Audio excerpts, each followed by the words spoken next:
Hello friends, welcome to Sumitra stories Hindi. इस video में हम किसान ही राजा है इस स्टोरी के बारे में जानेंगे।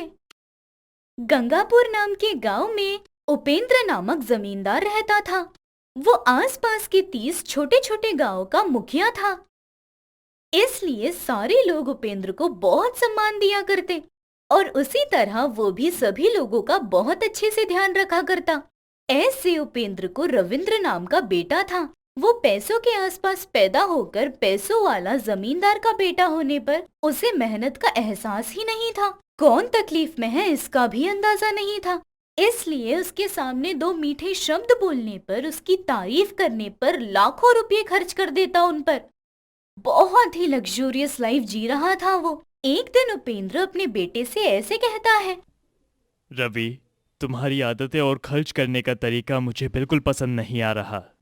क्या पापा, आप लोग भी गरीब लोगों की तरह पैसे नहीं है ऐसे बात कर रहे हो? हम जमींदार हैं पापा, ये क्या आम खर्चों के बारे में चर्चा कर रहे हैं? चर्चा करनी चाहिए। जब कल मैं नहीं था तो पूर्वा गांव से रमेश नाम का किसान मदद मांगने आया था तो तूने उसे मना करके भेज दिया। उसके बाद आए कोई भजनेश्वर को 5 लाख रुपए दिए तूने। हाँ पापा, किसी ने कोई रोते हुए कहानी बताई तो ऐसे लोग भीख मांगने के लिए कितना कुछ कहते हैं ना। वैसे आजकल मांगने के लिए किसानों का ये सब कहना तो आम बात ही है पापा। वैसे भी कौन सी इतनी बड़ी तकलीफ आ गई है? मेहनत करने में इन्हें तकलीफ आती है, इसीलिए ऐसे तकलीफ वगैरह बताकर पैसा ऐंठने के लिए नाटक करते हैं। अगर वही पैसा हम अच्छे लोगों को दें तो वो हमारे काम में भी आएंगे। ये सब धर्मनिरपेक्ष है पापा, आप नहीं समझ पाओगे। ऐसे इतनी बातें सुनने के बाद अपने बेटे को किसान की तकलीफों का एहसास करवाने के बारे में सोचता है। इसलिए वो 2 दिनों तक गंभीरता से सोचकर एक निर्णय लेकर अपने बेटे को खेत के पास बुलाकर ऐसे कहता है, देखो रवि, तूने जो कहा वो सुनने के बाद मुझे पता चला इतने वक्त से मैं तुझे कितना गलत तरीके से पाल रहा हूं। इसीलिए मैं अपनी गलती को सुधारना चाहता हूं अभी। ऐसे कहने पर उसके पिता मजाक में कहते होंगे ऐसे सोचकर रविंद्र ऐसे कहता है, क्या पापा, आज आप अचानक से मुझे यहाँ खेत के पास ले आकर अपने आप को गलत किसान की मेहनत कह रहे हो? क्या हुआ? ये सुबह सुबह क्या लगा रखा है? अच्छा, तो तुझे ऐसा लगता है? मतलब मैं जो भी कह रहा हूँ तू उसे तमाशा समझ रहा है। तुझे जो समझना है वो समझ ले। आगे आने वाले 4 महीनों तक तू जमींदार के बेटे की तरह नहीं, एक किसान की तरह रहकर कम से कम 1 एकड़ जमीन में तो फसल उगाएगा तू। तभी तुझे अपनी जायदाद में हिस्सेदार बनाऊंगा। नहीं तो तेरा और मेरा कोई रिश्ता नहीं। अपनी जिंदगी खुद ही जी लेना। ऐसे पिता के बातों में कितनी गंभीरता थी तब उसे समझ आता है। इसलिए अपने पिता से बहुत मिन्नतें करता है, लेकिन फिर भी उपेंद्र मानता नहीं है। आखिरकार जैसी जिंदगी उसे चाहिए वैसी पाने के लिए 4 महीनों तक किसान बनकर ही रहना पड़ेगा, ये उसे पता चलता है। और उसके अगले दिन से एक सामान्य किसान की तरह मिट्टी में उतरकर खेती करना शुरू कर देता है। पहले ही दिन उसके कोमल से पैरों पर चोट लगने पर उसके पैरों में बहुत जलन हो रही थी। तभी खेत में ही सोए अपने बेटे के पास आकर जमींदार उपेंद्र आकर ऐसे कहता है, क्या रे रवि, आज क्या किया तूने? क्या करूंगा पापा, मेरे नापसंद होने के बावजूद भी आपके कहने पर मैं इस कीचड़ में उतरा। पैर में कांटे चुभ गए हैं, पैरों में खून जम चुका है। पैरों के आसपास सिर्फ चोट ही लगी है पापा।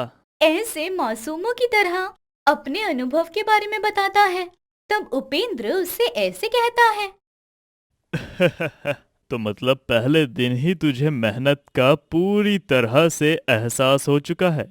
ठीक है, अगले 119 दिन तक तुम्हें किसान क्या होता है, उनकी तकलीफें क्या होती हैं ये समझ आएगा। ऐसे कहकर चला जाता है।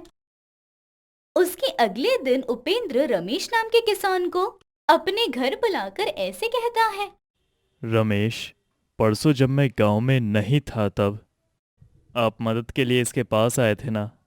बाद में पता चला मुझे आपके हुए फसल के नुकसान की वजह से इस साल बीज बोने तक के पैसे नहीं है ना आपके पास। ये लो, फिलहाल के लिए ये 5 लाख रख लो, उसके बाद अगर जरूरत पड़े तो मांग लेना। ऐसे अपने दिल को आईने की तरह रखता है और तब रमेश ऐसे कहता है। भगवान सिर्फ ऊपर और मंदिर में रहते हैं ऐसे।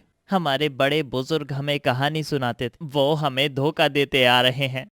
आप जैसे, आपके घर वाले जैसे वो रहते हैं ये हमें कभी भी नहीं बताया। मुंह खोलकर कभी तकलीफ नहीं बताते, पर मदद करने के लिए आपका दिल हमेशा खुला रहता है। इतने बड़े महाराज हैं, अपने बेटे को इस तकलीफ का एहसास कराना, यही देखकर तकलीफ हो रही है। ऐसे अपने मन की बात कह देता है और तब उपेंद्र ऐसे कहता है। अरे नहीं रमेश, वो ये जमींदार का ही नहीं, हमारे वंश में पूर्वजों की तरह अच्छेपन के लिए, वारिस बनने के लिए उसे तकलीफ का एहसास होना ही चाहिए। इसीलिए उसे किसान बनाया। उसके पास रहकर जरा उसे खेती का काम सिखा दो। ऐसे कहने पर रमेश जमींदार का शुक्रिया अदा करके वहां से चला जाता है। ऐसे धीरे धीरे ठोकरें खाते हुए 1 महीना गुजार देता है रविंद्र। तब तक अपने खेत में सारे बीज बोकर पूरी तरह रखवाली करके फसल उगने के समय पर ही अकाल बाढ़ आकर सारे फसल उखड़ जाते हैं। तब उदास बैठे रविंद्र के पास जमींदार आकर ऐसे कहता है। क्या हुआ रवि, कहाँ तक आया है तुम्हारा ये काम? नहीं पापा, मेरी सारी मेहनत पानी में चली गई है। अभी क्या करना है मुझे कुछ समझ नहीं आ रहा। क्या करोगे? बाढ़ शांत होने के बाद 4 दिन रुककर फिर से खेत में बीज बो देना। ठीक है पापा, तो फिर आप क्लर्क के हाथों उस चीज के लिए पैसे भिजवा दीजिएगा। ऐसे कहता है और तब उपेंद्र ऐसे कहता है। क्या भिजवाऊंगा? मैंने जितने पैसे देने थे उतने दे दिए। वो बाढ़ में डूब गई तो मैं क्या करूं उसमें? तुम कैसे कमाते हो वो मुझे नहीं पता। कैसे भी करके वो बीज खरीद कर व्यवसाय खुद से करो। किसानों की तकलीफें कभी दरवाज़ा खटखटा कर नहीं आती। ऐसे आने पर ही ढीठ खड़े रहना किसानों की बहुत बड़ी हिम्मत है। ऐसे कहकर चला जाता है। तब रविंद्र को क्या करना है समझ न आकर, जो लोग हमेशा उसके आसपास रहकर उसकी तारीफ करते थे, जिन लोगों को उसने पैसे दिए थे, उनके पास जाकर मांगता है। तब उनमें से एक ऐसे कहता है। अरे देखो छोटू, कर्जे पर पैसे देने का मतलब उसका एक तरीका होता है। अगर तुम्हारे पास गिरवी रखने के लिए कुछ है तो बताओ, मैं देता हूँ। या फिर दोस्ती निभाने के लिए कहोगे, तुम मुझसे नहीं होगा, साफ साफ कह रहा हूँ। क्योंकि तुम्हें दिए हुए पैसे लौटकर नहीं आएंगे, ये मुझे बखूबी पता है। अरे ये सब छोड़ो। अगर तुम ये कहोगे कि मैं कहीं और जाकर पूछ लूंगा तो तुरंत ही ये काम कर लो तुम, ऐसा कहकर भेजूंगा। तो अब कहो बेटा, क्या करना है? ऐसे कहने पर ऐसे दोगले लोगों का असली चेहरा उसके सामने आ जाता है। उसके पिता के बातों की गहराई उसे तब समझ आती है।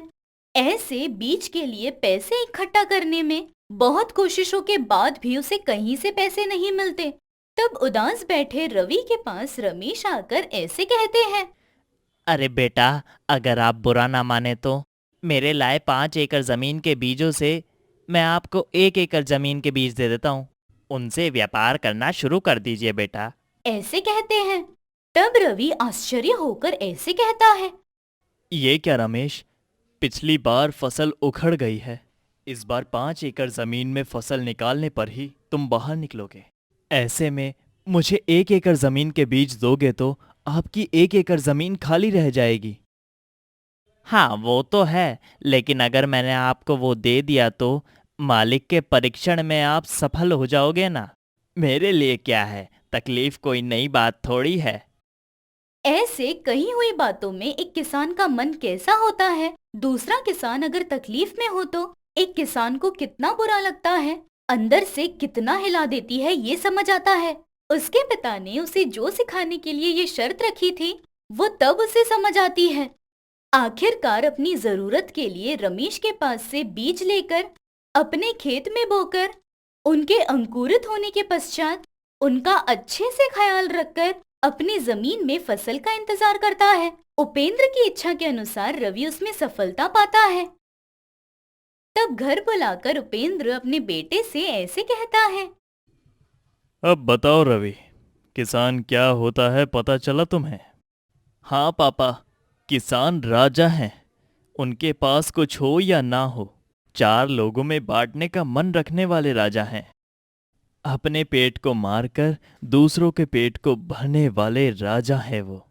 ऐसे कहकर रमेश और उसके सह किसानों की तकलीफों को देखकर उनसे जो संबंध बने थे वो सब ध्यान में रखकर अपने पिता को जवाब देता है।